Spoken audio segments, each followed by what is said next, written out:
Hi, everybody. Welcome back to Unapologetically Woman. This year, we're celebrating phenomenal women all across Kentucky who make no apologies for their perspectives or the impacts that they're making in the community. Today, we're celebrating Ann Tyler Morgan, who is a high-powered attorney and is a strong believer in the intersectionality between community, politics, and the law. Ann Tyler is a friend, a Christian, and an advocate on issues that strengthen the community. Unapologetically Woman, Ann Tyler Morgan, that's you. Welcome. Thank you so much for having me. I'm thrilled to be here. I'm so excited to be able to celebrate you today. Thank you. So you're at McBrayer. I am. Tell us about your journey there. Sure. I started in healthcare, which is the type of law I practice, regulatory healthcare law, about 10 years ago, and it was an unexpected journey. I had gone to law school for international human rights law, which does, in my mind, intersect. I do believe healthcare is a human right, but it's not exactly what I thought I would be doing. I came back to Kentucky to take the bar exam and was offered a position while I was waiting my results at a managed care organization. And I thought it would be short term. I thought I'd learn a little bit, take my bar results with me, and go do something else. But I fell in love with healthcare. I found it so dynamic and complex, and I was learning every day. So I decided to stick with it, stayed in-house for a couple of years, and then decided I knew McBrayer was the law firm home for me when I was ready to be in private practice because, like you said, the intersectionality between community and politics and law is very important to me, and that's really what our law firm represents. And so I started with them probably 8 years ago and took a sabbatical a few years ago when I was asked to serve as senior policy advisor for our state House of Representatives. Ah, that's so exciting. How was that? Absolutely. It was absolutely an incredible experience. I learned so much about the way our laws are made. I thought I knew a lot. I'm a pretty political animal, but being on the inside and the gatekeeper for so many pieces of legislation really transformed my career. It really enabled me to see myself in a very high-paced environment and moving quickly to digest lots of information, which has really transformed the way that I work.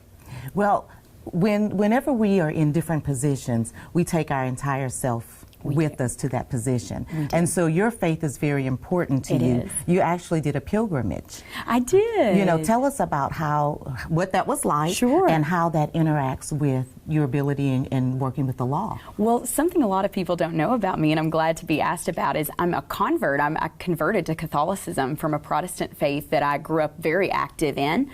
And when I went to law school, I just knew I was called to the Catholic Church. I'm a devout practicing Catholic.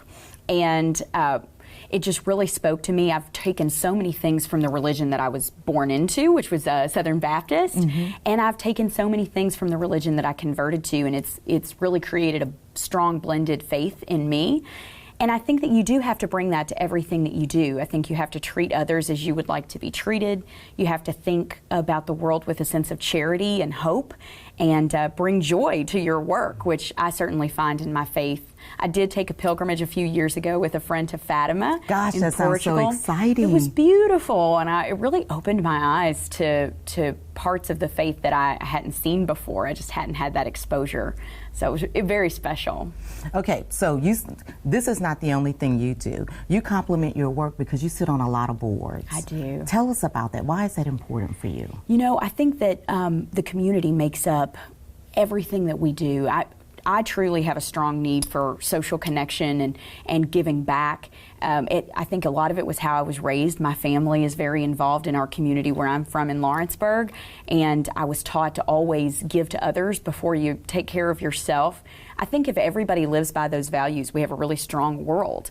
And when you look only to yourself, you can start to lose sense of the peace you hold in the world. We're all part of something bigger. But I do sit on a lot of boards of various types, things that I'm interested in. I also think when you have a big brain and you're multifaceted and you have lots of interests, you ought to pursue them however you can.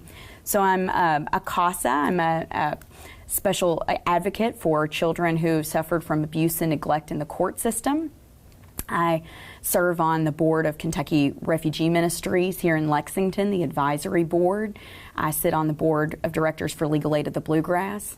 Why is that important for you? Legal aid. Yes. You know, I think that I obviously work in a large law firm, and we charge the fees that we charge, and I think it's important to be paid for the work that you do, but there are so many people in our community who need access to legal services, and they only have one place that they can really go to get it. And I understand that the legal services that are available through a large law firm aren't for everyone. Not everyone. Well, everybody can afford that. No, not everybody can afford it, and not everybody wants to walk into, you know, a big conference room and talk to somebody at a level that can just feel a little stiff. So it you're can feel also stiff talking to us about too. yeah, absolutely, a little bit intimidating too. So you're talking about meeting people where they are, Absolutely, and where they're comfortable. Yes, and I think it's amazing to see. You know, Legal Aid works with so many organizations like Community Action Council to make sure that there are community centers throughout our city, and legal aid organizations throughout the state do this, pair with partner organizations to make sure that people have places to go that are right there in their community. You don't need a car. You don't need to know who to call. You don't have to look at a billboard. You can simply go to your legal aid office and somebody will point you in the right direction. And so you mentioned your family just a minute ago, and you're also talking about helping other people. Who in your family, that's your entire support system, who were those people that made sacrifices for you to be where you are today? Sure. I have a very large family. We're all from the same part of Anderson and Franklin counties since I guess the dawn of America. So, since forever. Yes. So I grew up in a place where aunts and uncles were always walking into the house and offering you support. I certainly had a number of members of my family who became involved in politics when it really wasn't very popular, when there was nothing fancy about it. They were setting out chairs and handing out hot dogs because it was something that they believed was important to do for your community. And it really shaped the way that I see the law. I think a lot of lawyers, we focus on the back end once the laws are made and how to interpret those. But my family taught me early that being involved in the process that gets those laws made is integral, because if you don't have a voice at that table, you might be on the menu. I've heard that before. Yeah, we heard that yesterday. Yes, that's right. That's right. And so I do think it's so important to make sure that you're in the community working for other people, because there are so many people that'll never be able to be at that table, frankly, and or that just don't even know where the table is, and you might be the one who represents them there. So being a part of that process was important to my family, and they showed me they sacrificed their time, they gave to people in the community without, you know, ever saying a word about it.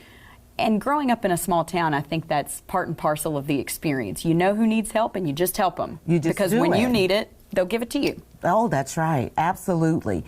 Okay, so you're not always so serious with work. Tell me about this parade, this costume parade you guys Oh, had. yeah. You know, we at McBrayer, we believe in having a little bit of fun. having a little bit of fun. We dress up for holidays. We have casual Fridays, and we always do that for charity. So if we wear jeans on a Friday, we bring money for a chosen organization that our firm believes in. We do a lot of work with Glean, Kentucky, for example, and Feeding the Hungry, and various organizations. We've always been really involved with Salvation Army and different Well, you know, charities. you just said Feeding the Hungry, and so we've had a lot of conversations internally about verbiage and the words that you use, and hunger versus food insecurity. Yeah. What kind of thoughts do you have about that? That's a really interesting question. You know, sometimes I do think we get a little hung up on semantics, and as a lawyer, I'll be the first to plead guilty, because of course we think about words constantly. But I do think that it's important to just focus on the actual concept, and I think sometimes when we talk about these issues, we can mask the real problems in buzzwords. But the fact is, there are so many in our communities that suffer on a daily basis, and it's easy to have big conversations and look past the real human issue of if someone is in need, we should try to fulfill that need, and in my mind, probably not get so hung up on on the semantics of it, yeah. Because that was one of the conversations that we've had before. We're trying to paint hunger with a pretty picture. I agree. You know. I agree. But if you don't have anything to eat, call it hunger, call it food insecurity. We just need to get some food to you. Absolutely. So you're also, your work involves foster care and adoption. It does. Tell us about that. Yeah, so I was fortunate enough to be involved when I was working for the legislature in an initiative to reform the foster care and adoption system. And it resulted in broad, expansive legislation spearheaded by Representative Joni Jenkins and Representative David Mead. And it was a bipartisan effort. It was a really interesting process to be a part of because we met weekly at least with foster parents, with biological parents, with former foster children to learn about what needed reforming in the system, and we found out there was quite a lot, which we had a feeling there would be. What were some of the key things that you found needed to be reformed? Sure. The length of time in the court system was really the hardest part. And there are some things that you can't avoid. For example, when a child is moving through the foster system, they have biological parents, obviously, that they were a family that they were born into. And that family has rights that you can't simply forget about because the child is in immediate need. And so you have to go through a formal process to either terminate that parent's rights or to try to reform the relationship those parents have with their child. And that's not always possible, and you have to make sure that they've been given due process just due to the fact that they're the ones who had the child and they have certain inalienable rights as parents. But the length of time, as you know, this is the most pivotal time for development is during childhood. And that time can really cause suffering to a child that takes years to undo. And so trying to truncate that process as much as possible, make sure that our social care system has the support that it needs, that there are enough social workers to be able to process these cases effectively. We found out that for quite a long time, our state social workers didn't even have iPhones, which are fairly common in our state government system now, to be able to do work while they were sitting in court. So they'd sit in court all day, and then they would be left with the choice, do I work for free at night and leave my kids at home? Or do I just leave that for tomorrow and this case get pushed another day? And so we tried to eliminate some of those choices by giving them better technology. Oh, I think that's awesome. Being able to take a look at what's working and then, things that aren't working as well. So it took a lot of stakeholders. It took our legislators working in a bipartisan manner, which they do very often. We don't see that highlighted in the news, but they really do come together on a lot of issues. And we saw the gubernatorial administration pitch in some budgetary items for that technology to improve and for there to be more workers. Okay, so you also work on politics, elections, and campaigns to make sure everything's running right. Tell us about that. I try. Because the political scene has been crazy lately. So what do you do with that? It has. Well, of course, it's been very divisive, and I think most people would hope that gap would narrow and that we could all just get along and work on things like hunger that really need to be addressed. But I think that working in the political process, like I said, is pivotal to make sure that we have a system that represents everyone in a fair way. We've seen that as such a topic of national discussion recently. And when you talk about money in campaigns, things can get dicey pretty quickly. And so that's where I try to come in and make sure that everybody who wants to run for office or associations that want to be involved in the political process are doing so in a way that is formal, it's compliant, it keeps them comfortable with the amount of money being spent and the way that money is being spent, and it really just enables the process to work as it theoretically should to ensure we keep a solid democracy going, which in today's world is not a given. We all have to work for it. And so to make sure that things are also working right, you do a lot of seminars. And one of them that caught my attention was Mental Health Will Drive You Mad. What's that about? Well, because the focus has certainly been on mental health here lately, but I'm sure mental health in the law is something a little bit different. It is, but I think the pandemic hopefully highlighted to everyone that we need to be focusing on our wellness every day. I think unfortunately in years past, past, mental health was seen as this side item, that only a few people needed to focus on their mental health. And coming out of a global pandemic, I don't know that there are many of those believers left. I think everyone realizes that we all need to be taking care of our minds and our hearts and our general wellness. And in the law, mental health has been something that has lagged behind physical health for a long time in terms of reimbursement to providers. We've had parity laws on the books to make sure that mental health and physical health treatments remain equal in terms of payment, but that always hasn't played out the way that it should have. And so there was another mental health parity bill passed last year in the General Assembly, and we're continuing to work to make sure that behavioral health care can be given through telehealth and other means. Again, it's about meeting people where they are and making sure that they get the care that they need, no matter what their payment options, no matter where they're located. You know, here in Kentucky, we have a lot of folks without regular internet service. And so making sure that their mental health isn't neglected just because of their access is a crucial element. Okay, so again, you're not always serious. You're talented in other ways too. You play the piano and you sing. Tell us about that. I do. I've played piano since I was a kid. I'll be honest, now it is purely a recreational venture. I wouldn't invite anyone to listen to me anytime soon. I grew up with a strict practice regimen and I don't keep it now. But I sing in church, and which I really enjoy, and certainly you're a in the car. Of St. Peter's Catholic Church. I am. Yeah, right here downtown by my office, which keeps it convenient. Nobody can get by with not going when it's right by their office when it's right and their there. home. You have no reason, no excuses. That's Get right. over there. That's right.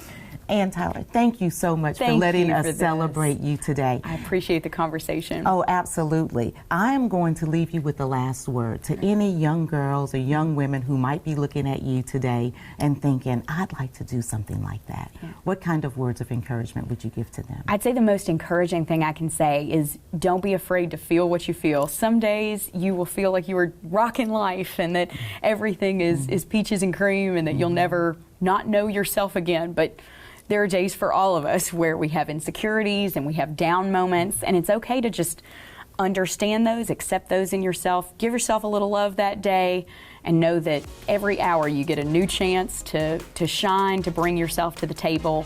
Just don't be afraid to be who you are and to understand that you're not going to be a 10 out of 10 every day, but you're still a 10 overall. Oh, that's so awesome. Thank you so much. Thank you for having me. You guys heard it from Ann Tyler Morgan. Be okay with giving yourself just a little bit of love. Continue to join us as we celebrate other women just like Ann Tyler across Kentucky as we celebrate phenomenal women. I'll see you soon.